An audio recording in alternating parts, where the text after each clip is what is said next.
She's a Mona Lisa.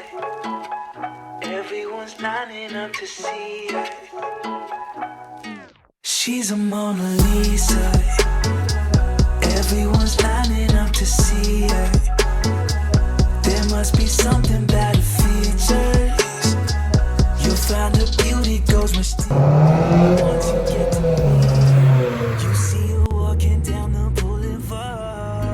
She got the posture of a superstar.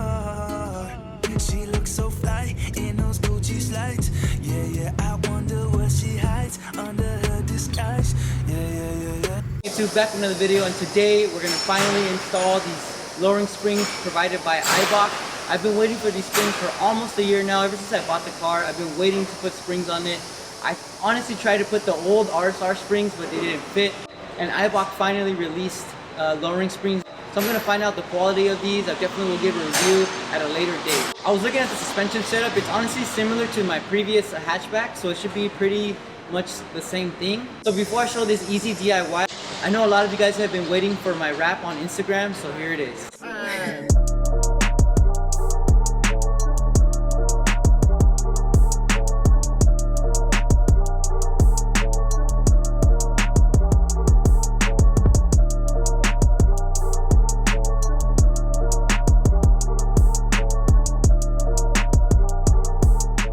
So these are a couple of the basic tools you're gonna need. This is just an impact wrench. You can use an electric one if you need it. A 3/8 impact wrench, a side ratchet just to make things easier. You're gonna need some wrenches, flashlights to see. You're gonna want all these sockets. I will put a link in the description for all the tools you will need. A lot of you guys may know Joseph from my previous channel. He's actually gonna start being a lot in this channel, more involved. A lot of you guys have been asking where he's been at, so here he is. All right, so after reading these instructions, you want to make sure when installing these springs that the Eibach logo is right facing upwards. I mean, last thing you want to do is install them and then they're facing downwards and you got to do the job again. Definitely don't want to do the job again. All right, and after the installation of the springs, you definitely want to get in alignment. Due to all the alignment angles will change after installing these springs. All right, so first of all, we need to remove these two clips right here in order to access the bolts to remove the struts. There's actually 3 of them. All right, so after we remove those 2 clips, now we can actually gain access to see the strut bolts that we're going to be removing, which is this one right here, this one over here, and the one in the far back. So what I'm going to do is I'm going to put a rag here, especially if you're doing it by yourself. I mean, this is the way you're going to have to do it, and just put like a screwdriver and just to hold it up. All right, so in order to remove these strut bolts, we are going to use a 14mm socket. Put it right here. If you do have electrical tools, I mean, it'll be a lot easier.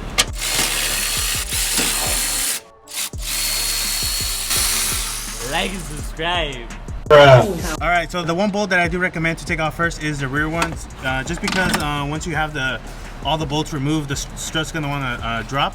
So definitely recommend to remove the rear one first and then just move on to the 2 front ones. All right, so next we're gonna go ahead and remove the components that are attached to the strut. Next, we're gonna go ahead and remove this 14mm bolt that's attached right here to the brake line. And also get your panel popper tool right behind right there and just right against the strut. And last, we're going to go ahead and remove the speed sensor cable, because the thing is that when we loosen up the strut bolts, the knuckle's going to want to swing outboard and it could damage this speed sensor, and then you're going to have to buy a new one, and that's a bad day. All right, and after we remove the speed sensor, we're going to go ahead and just leave it right here. Next, we're going to remove the sway bar end link. So remove this plastic cover. Next, we're going to go ahead and remove this 22mm bolts that hold the strut. And you can see this one did not come off all the way. So all you got to do is put your hand behind the bolt and hold it, and then that should come off.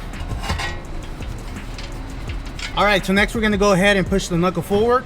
Just grab a rubber mallet and tap on the strut bolts, and then just pull it out from the back side.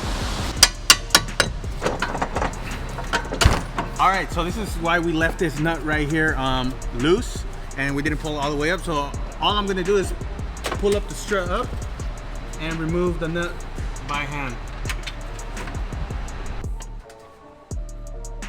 Alright guys, so now that the strut is on the compressor, you guys probably don't have one of these at home, but you guys can go ahead and rent one out for free at your local auto parts store. And the first thing you want to do is go ahead and remove this tab here. It does have a 19mm nut, so you do remove that once the strut is compressed. You make sure you do not remove 19mm bolt because this does have tension and a lot of pressure, and you will definitely go to the hospital if you remove that nut. So we're gonna go ahead and do this real quick. I'll link a video down in the description below for the DIY at home. All right, so once you guys have that spring off, you can actually do the rest by hand. So you wanna go ahead and match up the spring, and then you wanna go ahead and put the bump stop. And one thing that did fell out was this little washer. Just goes on here. Then you want to go ahead and get the top and just compress it with your hand. Now we put the strut tower on top. You want to go ahead and compress it and put that little spacer there. Compress it, and then go ahead and put the 19mm nut. Also, another quick note, you don't have to mark your springs or struts or anything. One thing you have to do is get this little nipple, and you want to go ahead and match it up nice and evenly where you put the 22 bolts on. Now we're going to install everything back in reverse. So let's go ahead and install strut now.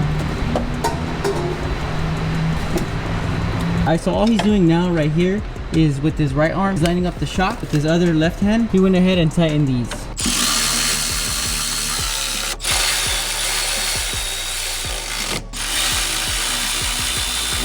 After that, you want to go ahead and tighten those nuts by hand. I'll put a torque spec down in the description for you guys that don't want to torque it down.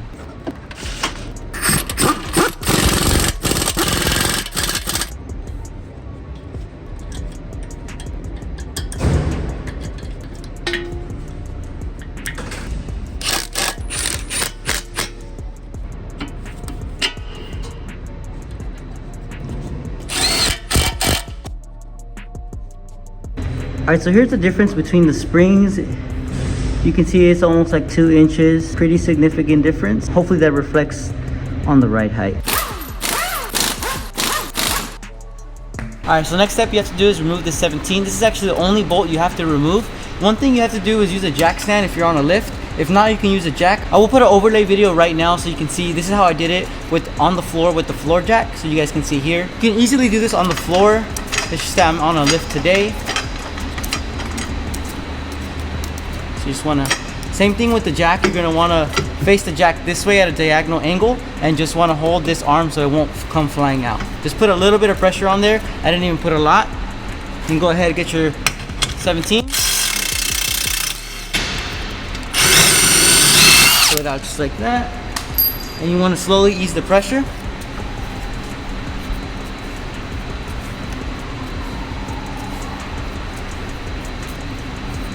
Once this moves, that's when it has the pressure's eased.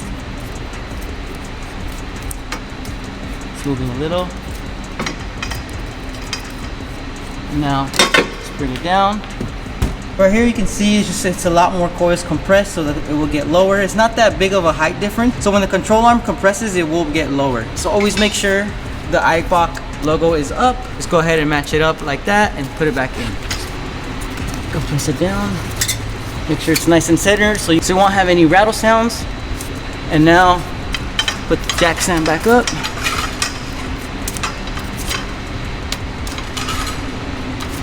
You do the same thing with the jack.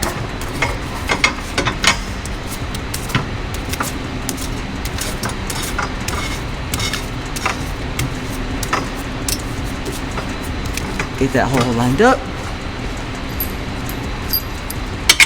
Put it in, just like that.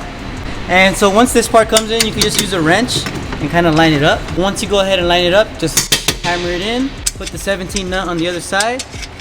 And go ahead and hit it with your gun. All torque specs will be in the link in the description. And just like that, the rear spring is in. It's just one bolt. Spring goes in. Now let's show you guys the end result.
So this is the rear toe. It didn't really change that much, but I do like to have it right in the middle. So we'll go ahead and take care of that first.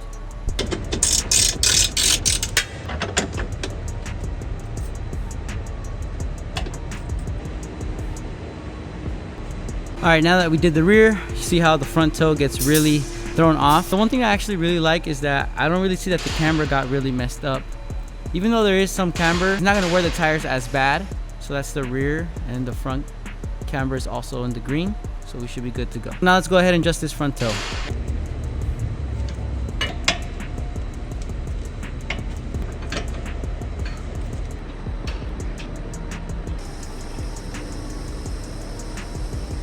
Alright, so just like that, the alignment is Snake Eye 00, just how I like it. All angles are in spec, so I shouldn't get any tire wear. Maybe just a little bit from the camera since it is lowered, but the alignment's perfect now.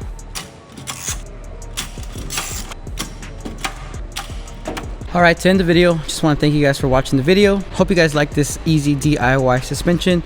You can easily do this at home. Just the one thing that you will have to get is an alignment unless you are a tech at a shop. Nevertheless, I have more content coming. Thank you guys for watching. Catch you guys next time.